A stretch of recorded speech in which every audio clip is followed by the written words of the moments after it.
how to avoid 5 common Instagram growth pitfalls. I find a lot of people getting very discouraged if they're not getting all these followers and they're not getting this sort of arbitrary number in their head of just how many likes or whatever. Respect and honor that the number represents people and not just a number. Yeah. Because you can buy the number. Anyone can go and buy it. It's like, it's cheaper than it's ever been. You gotta have community, you gotta have consistency, you gotta have content.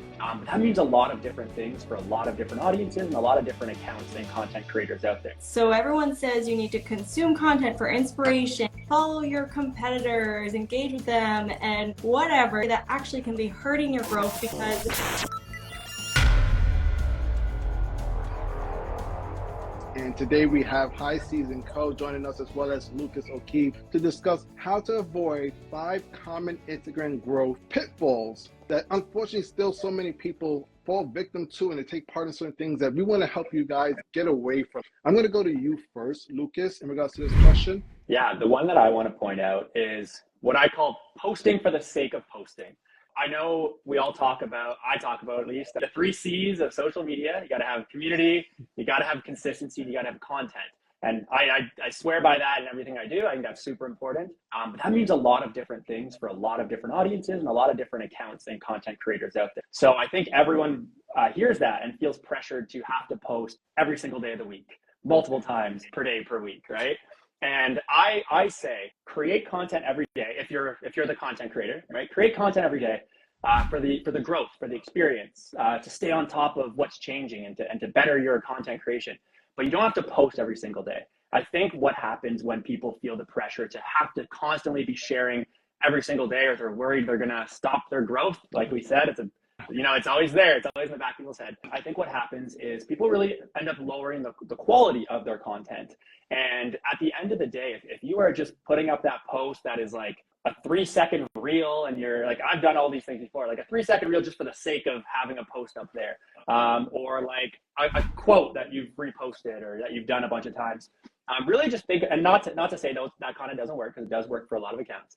But if you are just doing the post that you're creating just to kind of fill a schedule or fill a calendar, I think in the long term, sometimes even in the short term, when you're really starting, that's going to hurt your growth because it's not going to get as much engagement. It's not going to get as much interaction. Your audience will probably skip it. And then over time, that's really going to pull back your really good content that you spend a lot of time on from being seen. So that's something that I've had to remind myself as well. And that I do see a lot of people doing, just worried about that consistency game and the pressures of that. Sometimes what I advise people to do, and this is why I love having like a monthly content calendar and having as much as I can planned out at the start of the month, have your content ready to go in advance. Let's say you only have 15 posts or 16 or 18 or 20 posts. You don't have 30, maybe you only have 10 posts. Find a way to spread that out throughout the month. Don't worry about doing like, an everyday content sprint for 2 weeks and then running out of every idea and post you ever had, right? And then struggling to just throw anything out there. So always look at how you can stay ahead of it. It's okay to not post daily, right? It's okay and it's important to spread out your content just so you can keep that consistency. It's an overall long-term game, not a short-term 30-day sprint. I like the fact that you are pointing the fact of the consistency aspect, because when people hear the word consistency, they hear, I must post every single day, sometimes multiple times a day. And that's not the smart strategy. So this one is maybe going to be a little counterintuitive, but I would say one of the biggest Instagram growth mistakes is when you consume more than you create. So everyone says you need to consume content for inspiration, find that market research and follow your competitors, engage with them and whatever, spend X amount of hours on the app in order to have success. And I would say that actually can be hurting your growth because, one, you might lose your own voice because you're going to be unconsciously taking ideas from other people and losing that originality. 2, you're not going to actually be spending the hours putting out the stuff like Lucas was saying, where you're actually putting out content and, creating daily. If you're constantly consuming, you have less time to create. And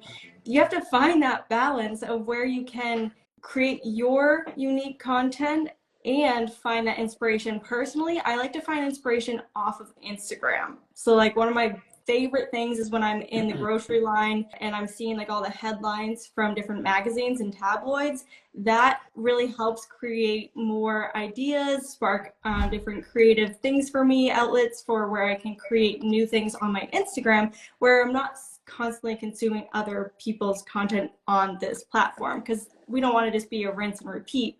Yes, we want to find that inspiration and see what works well, but I personally think it's important to kind of schedule that time in and not do it every single day. That would be one of the biggest mistakes I see, is when people are consuming more than they are creating. In our community, we find a lot of people getting very discouraged if they're not hitting, if they're not getting all these followers and they're not getting this, sort of arbitrary number in their head of this how many likes or whatever. When even if the numbers are really low, what you need to be doing is using the numbers to grow in the right direction. For example, like Tiff mentioned earlier, like saves and shares. So if you're looking at those, and even if you've got one post that's got 3 and all your other ones have none, you're like, all right, well, maybe I'm onto something here. And use those numbers, no matter how small and maybe not essentially encouraging at the beginning, to then make the right tweaks and change that pattern of growth and change the content, and don't be so precious about it, and take that community feedback, which is essentially what those numbers are telling you without words. 100%. Yeah, we always say, when we think about 100 people in a room would be wild. Like, if you had 100 people who cared about you and wanted to be in a room and listen to what you said, you would be having some small, real, like, presentation. You'd be given a massive presentation, say, at a university at that point. Like, it's like a good number. So it's like respect and honor that the number represents people and not just a number. Yeah. Because you could buy the number. Anyone can go and buy it. It's like, it's cheaper than it's ever been. I think it's probably $10 to buy like probably 50,000 followers or something.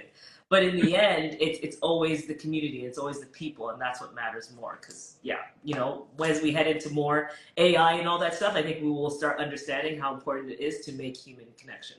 Big fan of the community aspect. And then I would say another side, and that follows, even we're talking about 3 C's, we live by these C's too.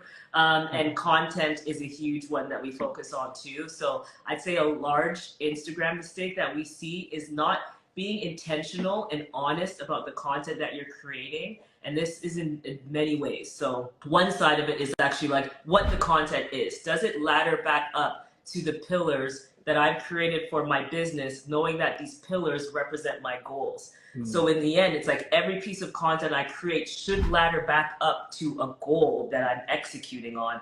Otherwise, I'm just creating to create or posting just to post. And that doesn't make sense. Everything we do in business, right? And every step we take in life is a vote for the main goal that we have. So you have to always be thinking about that. So whenever we post, it always ladders back up to a content pillar. It always ladders back up to an objective. And then when we're thinking about, okay, the content pillars, those are set. Is this an objectively good piece of content? Because there is some objective cues in content. So am I putting out something that is high res, first of all? Like, is it high res? If it's a reel, is it a 9:16? Is this objectively looking good based on what I can see out in the market too? And then in addition, is what I'm actually delivering something that's valuable to my target audience, which means I know my strategy, I know everything and why I'm doing it, and I know this means something to them.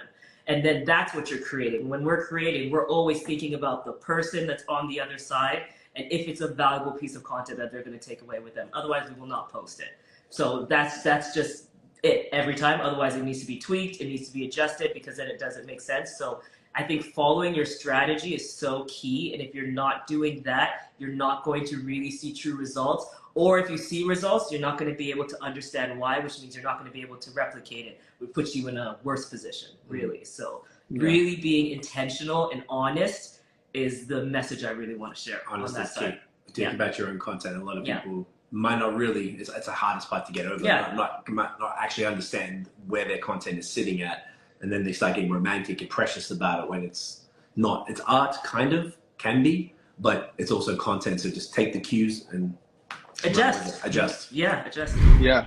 Social media is kind of about experimenting and figuring out what works and what doesn't, and that's where the science behind it really lies. I love that. I'm going to go to my last tip in regards to a growth mistake that I want everybody to avoid. And Tiffany kind of teed it up a little bit. You kind of mentioned it, the idea of buying followers. Now, this is 2024, and I didn't even think I would have to mention this, but to this day, I still come across accounts that you could easily identify that there's something wrong. The math is not mathing. When you see that their content has, maybe 10 likes and they got like 10 million followers, there's a disconnect.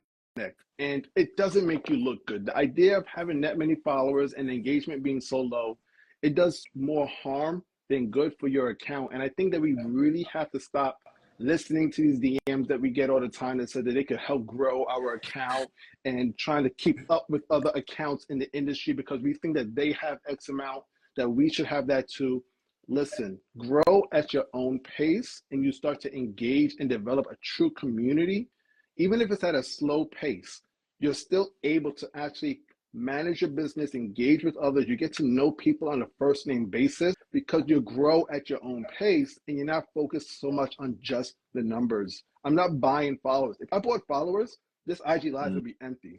Those fake followers are not joining an IG Live. The community aspect that everybody's talking about is one of the 3 C's. That is so vital. And if you fake it, people will be able to identify it. And not just potential followers, potential business that you might end up having an opportunity. And when they look at the numbers, it's not going to work out in your favor.